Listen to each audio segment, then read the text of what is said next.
L'auto-sabotage fonctionne avec l'ego, c'est-à-dire que l'ego cherche sans arrêt à venir valider tes propres croyances. Donc en fait, l'auto-sabotage, c'est juste la façon de ton inconscient de venir valider une croyance limitante.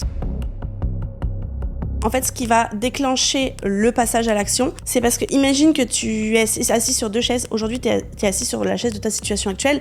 Tu veux aller de l'autre côté. C'est pas parce qu'il y a quelque chose de brillant de l'autre côté que tu vas y aller. C'est parce que ta chaise sur laquelle tu es assise, elle est en train de prendre feu, en fait. Bonjour à toi, bienvenue sur la chaîne. Aujourd'hui, on reçoit Emeline qui va nous parler de la PNL, donc vraiment son cœur d'activité au quotidien, ses accompagnements, ce qu'elle fait, qui elle est. Voilà. Bonjour Emeline. Aujourd'hui, du coup, présente-toi, dis-nous ce que tu fais, qui tu es. On veut en savoir plus. Bonjour Steven, les gars, merci pour l'invitation. Alors, qui je suis, qu'est-ce que je fais? En soi, je suis maître praticienne en programmation neurolinguistique et en hypnose profonde. Dans ce que je fais particulièrement, on pourrait dire que je suis plutôt coach confiance en soi. Ok. Et en fait, aujourd'hui, là, je dirais, en une seule phrase, comment tu vas définir la PNL? Qu'est-ce que ça va apporter aux personnes?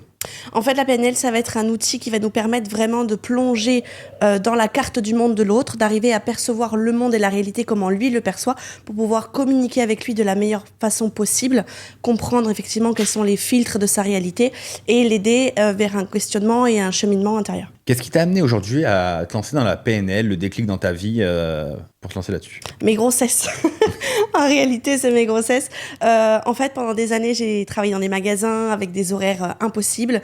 Et j'avais toujours cette petite approche un peu psychologique avec mes salariés.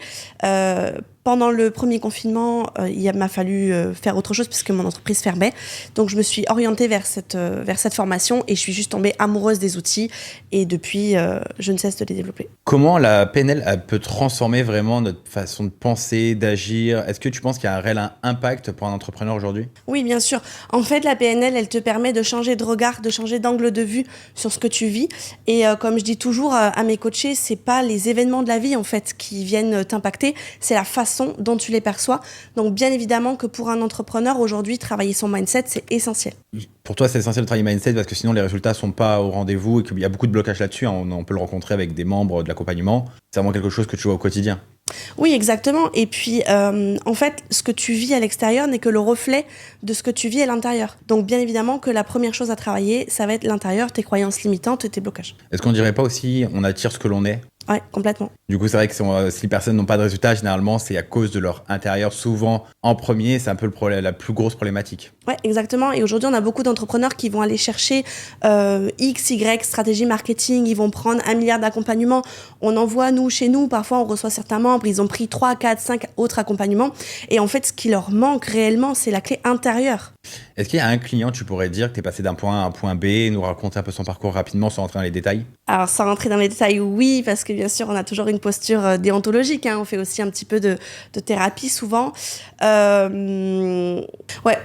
plus grosse transformation que je pourrais voir, c'est chez, je vais pas dire le nom, mais tu vois bien de qui je parle.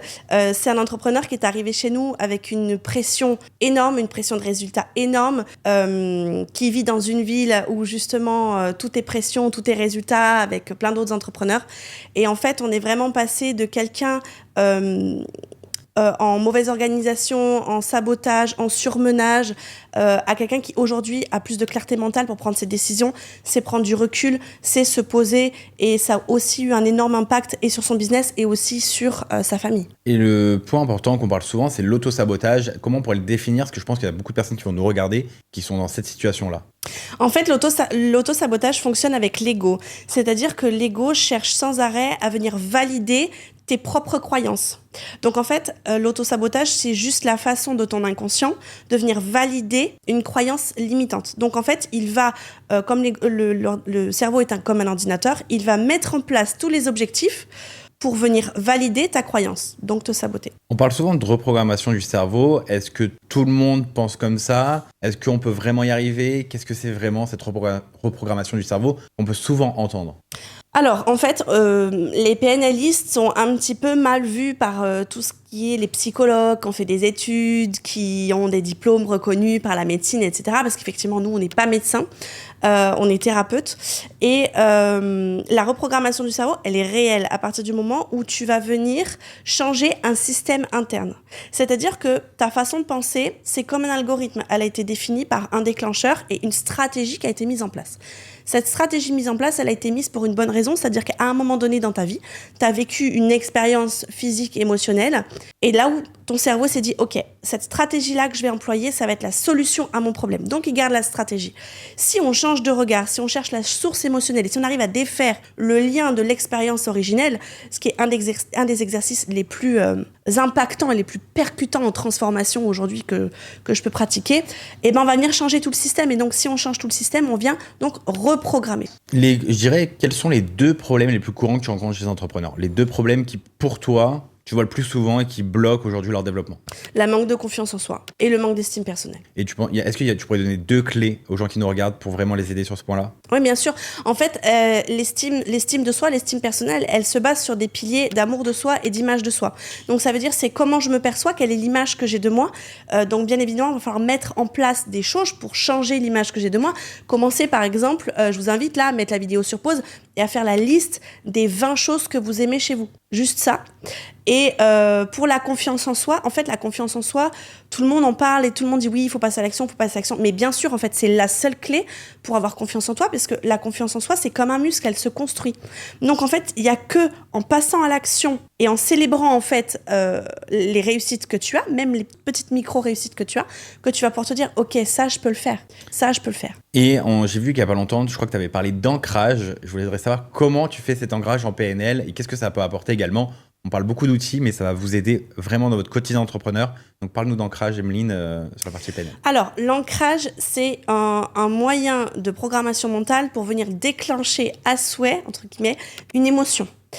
Comment on fait un ancrage? L'ancrage, tu vas venir, par exemple, si je te demande de te remémorer un souvenir hyper agréable ou une émotion, en fait, surtout. Par exemple, si aujourd'hui, on vient chercher à travailler la confiance en soi, ok, à quel moment dans ta vie tu t'es senti confiant? Tu vas venir te remémorer ça et là, tu vas poser un ancrage selon si tu es visuel, auditif ou kinesthésique. Ça peut être un mot, ça peut être une musique, ça peut être un geste que tu vas associer à ça. Et en fait, tu vas venir t'entraîner, en fait, là-dessus. C'est-à-dire que tu vas venir poser cet ancrage, ce geste, à chaque fois dans le souvenir. Et à force de faire ça, la prochaine fois que tu vas vouloir déclencher le souvenir, tu auras juste à faire le geste et il va revenir tout seul. Mais ça, il faut le faire bien évidemment au quotidien, il faut le travailler, il faut le faire plusieurs fois. On ne le fait pas qu'une fois et ça reste. En fait, si tu le fais avec un thérapeute, avec des états de modifié de conscience, on peut venir poser un ancrage avec une séance. Mais bien évidemment, si vous voulez le faire tout seul chez vous, il faut de l'entraînement. Et pour le stress et l'anxiété, je sais que c'est quelque chose que tu arrives aussi à améliorer. Le stress et l'anxiété, tu pourrais nous donner une clé pour ça? Ouais, la première clé, c'est prendre conscience de qu'est-ce qui me stresse, de quoi je suis anxieux réellement. Parce que quand on prend conscience des schémas qui sont les nôtres, on fait 80% du travail. Donc, ça va être se dire, il y a la notion, ouais, c'est ça, je peux te parler de la notion d'intention positive. L'intention positive, c'est quoi? Ça veut dire que toute chose qu'on pense, qu'on croit, qu'on vit, nos peurs, peu importe, même les trucs les plus limitants, je sais pas moi, de prendre de la drogue par exemple, ça a une intention positive. Ça veut dire que ça vient d'une partie de toi, à l'intérieur de toi, qui veut du bien pour toi. Donc, si tu arrives à aller discuter avec cette partie de toi qui veut du bien pour toi. Ok, mon stress, il n'est pas limitant aujourd'hui, c'est une solution à un problème, ça vient d'une partie de moi qui veut du bien pour moi. Qu'est-ce que cette partie-là, elle veut et comment je peux l'alimenter autrement? Bien évidemment, rajouter à ça toutes les techniques de respiration, de méditation, peut-être du journaling aussi, toutes ces choses-là pour vider sa tête, ça aide bien évidemment. Il y a beaucoup de gens qui nous regardent, qui ont du mal à passer à l'action, qui sont souvent pas entrepreneurs, pas encore, ou qui commencent à l'être, mais qui ne passent pas assez à l'action pour avoir des résultats. Est-ce qu'il y a quelque chose que tu pourrais leur dire pour vraiment qu'ils le fassent, qu'ils changent de vie? Ouais, bien sûr, c'est d'avoir une vision de ce que vous voulez. C'est-à-dire que aujourd'hui, les grands entrepreneurs qui arrivent à passer à l'action, qui arrivent à faire plein de choses dans leur vie, ils ont vraiment une vision, un combat. Et comme je dis souvent, ils veulent tous être entrepreneurs. Je pense aux jeunes qui nous regardent. Oui, mais moi, je veux être libre, Ouais, c'est cool, tu veux être libre, tu veux vivre à Dubaï. Sauf que, en fait, l'entrepreneuriat, la liberté, enclenche une notion de responsabilité. Donc, si derrière, t'as pas un vrai pourquoi, un vrai combat, pourquoi tu te bats, qu'est-ce que tu veux dans ta vie, tu vas pas être drivé par les mêmes émotions, parce que la motivation, si tu veux, c'est un petit peu la balance entre les bénéfices et les coûts. Donc si évidemment te lever le matin c'est trop dur par rapport à le bénéfice que t'en tires derrière, tu te lèveras pas. Donc déjà ça. Et la deuxième des choses, c'est se dire que tout ce que t'attends, toute la réussite que t'attends, se trouve juste derrière la porte de la peur que tu as, que t'oses pas surmonter, ou de cette chose que tu procrastines. Surtout que le pourquoi, en fait, il y a un livre, je crois, de Simon Sinek qui peut aider, c'est ton why, je crois, enfin, son pourquoi, qui peut vraiment vous aider à le trouver. Et le pourquoi, on va aller plus loin, c'est que c'est pas juste être le pourquoi, je veux une Lamborghini, je veux habiter Dubaï, c'est pas assez profond pour que vous puissiez changer dans votre business ou même vous lancer ou passer à l'action. On est d'accord là-dessus? Ouais, exactement. En fait, ce qui va déclencher le passage à l'action, c'est parce que imagine que tu es assis sur 2 chaises. Aujourd'hui, tu es assis sur la chaise de ta situation actuelle. Tu veux aller de l'autre côté. C'est pas parce qu'il y a quelque chose de brillant de l'autre côté que tu vas y aller. C'est parce que ta chaise sur laquelle tu es assise, elle est en train de prendre feu, en fait. Et c'est justement parce que tu as une douleur trop profonde depuis trop longtemps que tu vas aller de l'autre côté. Et de l'autre côté, c'est ton pourquoi. Vous avez eu votre réponse. Je pense que ça ne peut pas être plus clair. Il y a certaines personnes qui sont sceptiques de la PNL, qui traitent de gourou, qui sont pas forcément, ils disent ça marche pas. Bah, dis-nous en plus, pourquoi ça marche pas? Pourquoi on traite de gourou? Pourquoi tout? Enfin, il y a quand même des personnes qui sont comme ça, qui disent ouais, moi ça m'a servi à rien. Est-ce que tu pourrais nous en dire plus sur ce type de personnes? Ouais, bien sûr. En fait, ils sont tombés sur des thérapeutes coachs qui sont tout simplement pas OK avec leur posture d'autorité, parce que finalement, quand on est thérapeute et qu'on va donner des exercices, faire des choses avec nos clients, on a une posture d'autorité. C'est-à-dire que les gens vont naturellement valider ce qu'on est en train de leur dire. Et en fait, on est en train, entre guillemets, de leur donner des croyances. Finalement, tout ce que je suis en train de te dire là, soit tu les adhères comme croyances, soit tu y adhères pas. Et ce qui se passe, c'est que, effectivement, avec les outils de la PNL, on a souvent peur de la manipulation. Mais on pourrait, en fait, vraiment s'en servir avec une mauvaise intention. C'est un peu touchy. Les politiques utilisent la PNL pour venir manipuler un petit peu les gens. Donc, ces gens qui sont tombés sur des gourous, entre guillemets, effectivement, se sont fait manipuler. C'est-à-dire que le coach thérapeute, au lieu de se mettre dans le monde de l'autre, de se projeter dans leur façon de voir les choses, au contraire, il les a manipulés pour les attirer à lui, en fait, entre guillemets, et changer leur mode de perception du mauvais côté. On peut dire que tu as répondu plutôt bien à la question. Sur la partie gourou, comment tu pourrais les reconnaître, c'est-à-dire les personnes qui vont manipuler, je dirais, comment on pourrait les reconnaître sur les réseaux sociaux, ou si demain on veut faire appel à quelqu'un dans la PNL, ou peut-être une autre discipline que la PNL, hein. Il y a d'autres, je pense, techniques, moyens. L'hypnose. Voilà, l'hypnose. Comment on pourrait reconnaître quelqu'un qui va nous manipuler ou qui n'a pas de bonnes intentions? Les projections et chercher à convaincre. Un bon coach en PNL ne cherchera jamais à vous convaincre de sa propre réalité. Et un bon coach en PNL ne cherchera jamais à projeter sur vous sa propre vision des choses, sa propre réalité. Quelle est la plus grande erreur que font les débutants qui veulent apprendre la PNL ou même, par exemple, travailler eux-mêmes avec la PNL via Google, par exemple? La projection et l'effet d'écho. C'est-à-dire que quand on n'est pas suffisamment armé, je dirais. En fait, en France, dans les écoles de PNL, il y a deux modes de pensée. Il y a ceux qui pensent que tu es là pour apprendre les outils, la technique, et en fait, tes problèmes, ils restent chez toi. Première école. Deuxième école, il y a ceux qui pensent que tu dois toi-même venir nettoyer toutes tes valises, en fait, tous tes bagages, avant de pouvoir pratiquer avec les autres. Et moi, je fais partie de cette école-là, et c'est aussi mon cours de pensée. C'est-à-dire que je pense que si demain, on mettait un étudiant, ou même quelqu'un qui est en réinsertion professionnelle, qui a 45 ans, qui n'a pas nettoyé ses propres valises avant, il va avoir un phénomène d'écho. Je sais pas, il va rencontrer un client qui a un problème, je sais pas, de relation avec sa mère. Si il ou elle-même a un problème avec sa mère, il va venir projeter sur l'autre ce que lui, il a vécu. Ses propres émotions, ses propres croyances, ses propres limites. C'est hyper dangereux. Je peux te donner un exemple facile. J'ai reçu, il y a un petit moment, une cliente qui me dit... Emeline, je viens te voir parce que moi j'ai un problème, je suis coupée de mes émotions, j'ai plus d'émotions. Je dis mais qu'est-ce que c'est que cette connerie en fait? Qui c'est qui t'a dit ça? Bah ouais, mais en fait tu comprends, je me suis fait larguer par mon copain, machin, truc, puis j'étais voir ma psy, et ma psy elle me dit que si j'avais aucune réaction, c'était parce que j'avais plus d'émotions. Non mais voilà, en fait la psy lui a fait adhérer la croyance, vient de programmer dans son cerveau qu'elle a plus d'émotions. Mais c'est hyper dangereux, on se rend pas compte. Donc tu peux dire que ça a des conséquences même sur la vie de quelqu'un en fait, sur le quotidien, que ça soit sur le côté peut-être famille, peut-être salarial ou même entrepreneurial, on est d'accord, hein. Mais bien évidemment, bien évidemment. Ça peut créer quoi comme problème sur le long terme, la personne qui dit voilà, tiens, t'as pas d'émotion, qu'est-ce que ça peut créer comme problème sur la suite? En fait, c'est-à-dire que si on reprend le schéma du programme intérieur, ok, à la base c'est ok, moi j'ai pas d'émotion, c'est une croyance. Qu'est-ce que je vais venir nourrir comme valeur si j'ai pas d'émotion?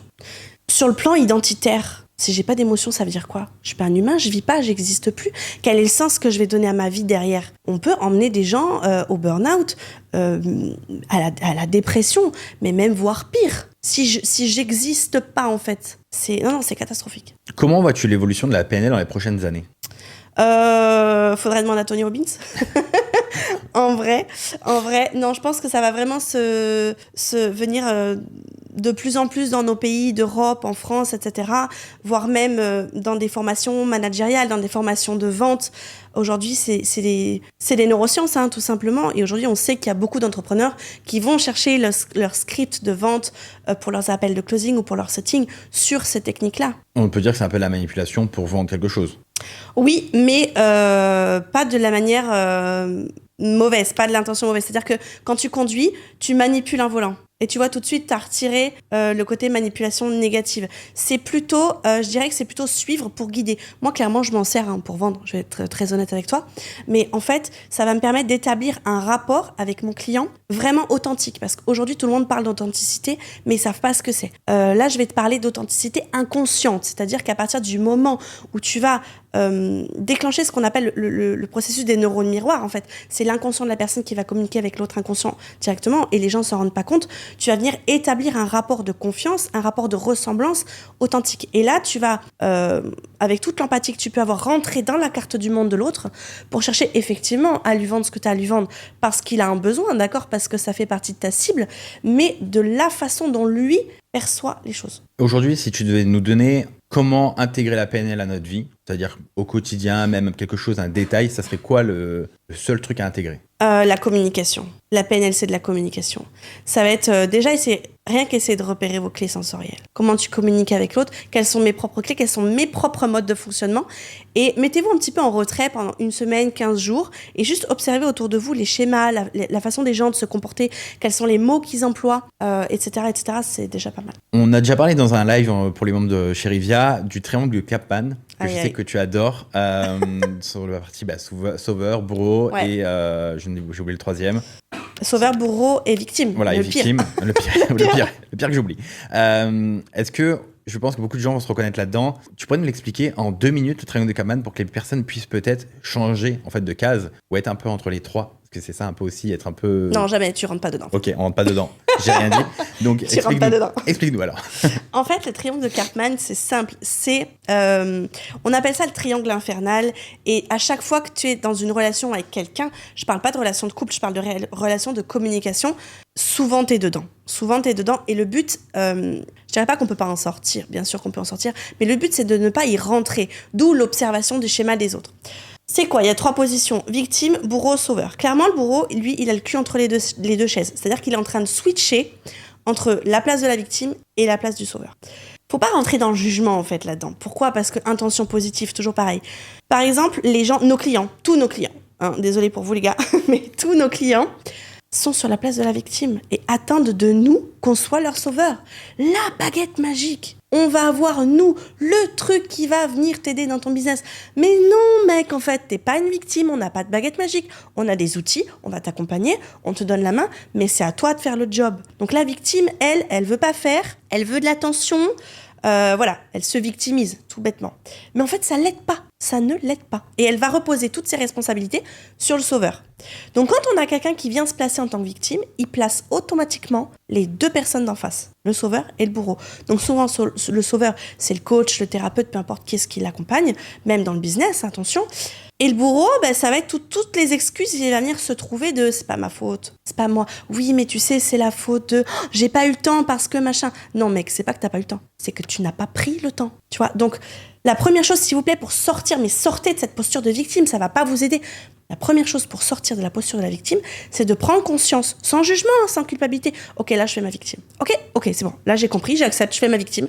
Maintenant, quelle est ma part de responsabilité dans la chose? Qu'est-ce que moi, je peux faire? Ok, j'ai des enfants, j'ai un travail à côté. J'ai peut-être factuellement vraiment des contraintes qui font que j'ai pas le temps de. Quelles sont peut-être juste les 5 minutes que tu peux prendre pour avoir le temps de? Quel est le petit pas que tu peux faire? On retrouve souvent aussi ce comportement-là, un peu comme tu l'as dit, dans les couples. C'est vrai, souvent, il y a quelqu'un qui passe en victime tout le temps en disant c'est de ma faute, enfin, on peut pas y arriver. Oui. le couple face à la fin, enfin tout ça on le voit dans tous les domaines. Et c'est vrai que le triangle de Chapman, c'est peut-être la première chose aussi dans l'entrepreneuriat à prendre conscience. Est-ce qu'on est une victime, un bourreau? Est-ce qu'on est quelqu'un on veut sauver les gens? Généralement, tout ce qui est formateur, coach sont un peu sauveurs. Et tous, mais tous, On est clairement. tous, voilà. Le problème des victimes, souvent, c'est qu'elles se positionnent tellement en tant que victimes qu'elles n'avancent pas, qu'elles ne prennent pas conscience de ce qu'elles font et qu'elles attendent en fait de tout le monde qu'on les sauve, que ce soit de leurs parents, peut-être une image d'un grand frère, peut-être d'un coach. Et ces personnes-là restent en fait bloquées, elles n'auront jamais de résultat parce qu'elles ne pensent qu'à ça. Elles ne se remettent jamais en question, elles sont tout le temps en attente d'une décision, qu'on leur mâche leur boulot. Généralement, c'est les enfants à l'école où si on leur fait pas le boulot, on leur fait pas le travail, ils ne le feront jamais. C'est un peu ça. Exactement. Exactement. Et la plupart de nos élèves chez nous, chez Rivia, ce sont des coachs sportifs, il faut le dire. Et ce que j'ai repéré, c'est que la plupart des coachs sportifs, en fait, ils cherchent un mentor. Et ces gens-là, quand on va creuser généralement leur relation avec leur papa, C'est souvent le problème. et c'est souvent le problème. Sauf qu'en fait, si tu arrives avec tes outils à faire ton métier sans ce schéma qui te limite, quand tu viens le couper, purée, mais t'es beaucoup plus productif. Tu sors de tes schémas, en fait, tu sors de tes croyances. Là, t'es dans la vraie liberté, là, t'es dans la vraie authenticité. Donc en fait, les gars, c'est simple, hein. Vous voulez être libre, authentique, entrepreneur, faire de l'argent, travaillez sur vos schémas. Parce qu'en fait, vous êtes comme des gosses que vous avez tout planqué sous le lit, là. On vous a demandé de ranger votre chambre, vous avez tout planqué sous le lit. Non, putain, allez chercher ce qu'il y a sous le tapis, rangez dans les boîtes, quoi. Est-ce que tu ajouterais quelque chose à cette fin d'interview qui pourrait vraiment aider ceux qui nous regardent sur la partie, je sais pas, PNL, entrepreneuriale? Ouais, la chose que j'aurais à vous dire, c'est vous allez attendre encore combien de temps avant de passer à l'action, sérieux? Est-ce qu'aujourd'hui, en 2025, avec la vie qu'on a, avec ce que vous voyez sur les réseaux Dubaï, machin, est-ce que vous avez encore envie de le rêver ou est-ce que vous avez juste envie de faire juste un pas? Moi, je rajouterais juste une chose. C'est vrai que ça fait des années maintenant, ça fait bientôt 5 ans que je fais ça. Ça fait 5 ans que des personnes me disent je vais changer de vie, je vais commencer. Il s'est passé 5 ans. Je sais que dans 5 ans, on les reverra encore à me dire la même chose. Si vous ne le faites pas maintenant, vous ne le ferez jamais. Et ça, c'est un peu dommage parce que vous passez à côté de des mois, des années de travail, même si vous commencez un petit peu, commencez. Que ce soit les réseaux sociaux deviennent de plus en plus difficiles, les stratégies marketing deviennent de plus en plus complexes. On évolue vraiment sur sur des réseaux, que ce soit Instagram, que ce soit TikTok, Thread, etc., sur des complications. À l'époque, il y a 4 ans, on mettait 3 posts, on avait des clients. Aujourd'hui, comme vous le savez, on met plus de 3 posts, on a des clients, on met les posts, on met du setting, on met des stories, on met des podcasts, on met du YouTube, on met du LinkedIn. Aujourd'hui, on a des vraies équipes derrière les réseaux sociaux, qui n'était pas le cas à l'époque. Donc, pensez à vous lancer dès maintenant et à travailler sur vous-même. Vous retrouverez tous les réseaux de Emeline juste en dessous de cette vidéo, si vous faire appel à elle pour vraiment changer et enfin passer à l'action. Et on se retrouve très bientôt dans une prochaine interview. Merci Emeline. Merci Steven.